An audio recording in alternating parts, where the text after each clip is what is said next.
আসসালামু আলাইকুম। আমি রামিসা রওজাত মৃহাত আবৃত্তি করছি কবি সৈয়দ শামসুল হক রচিত আমার পরিচয় কবিতাটি। আমি জন্মেছি বাংলায়, আমি বাংলায় কথা বলি। আমি বাংলার আলপথ দিয়ে হাজার বছর চলি। চলি পলিমাটি কোমলে আমার চলার চিহ্ন ফেলে। ১৩০০ নদী শুধায় আমাকে, কোথা থেকে তুমি এলে?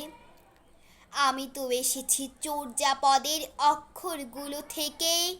আমি তো এসেছি সৌদাগরের ডিঙার বহর থেকে।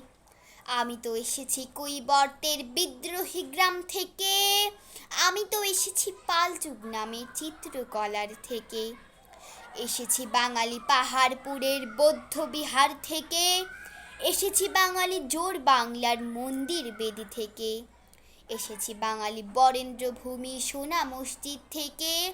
এসেছি বাঙালি আউল বাউল মাটির দেউল থেকে। এসেছি বাঙালি ক্ষুদিরাম আর সূর্য সেনের থেকে। এসেছি বাঙালি জয়নুল আর অবন ঠাকুর থেকে। এসেছি বাঙালি রাষ্ট্রভাষার লাল রাজপথ থেকে। এসেছি বাঙালি বঙ্গবন্ধু শেখ মুজিবুর থেকে। তবে তুমি বুঝি বাঙালি জাতির ইতিহাস শোনো নাই? সবার উপর মানুষ সত্য তাহার উপর নাই। একসাথে আছি, একসাথে বাঁচি, আরও একসাথে থাকবই।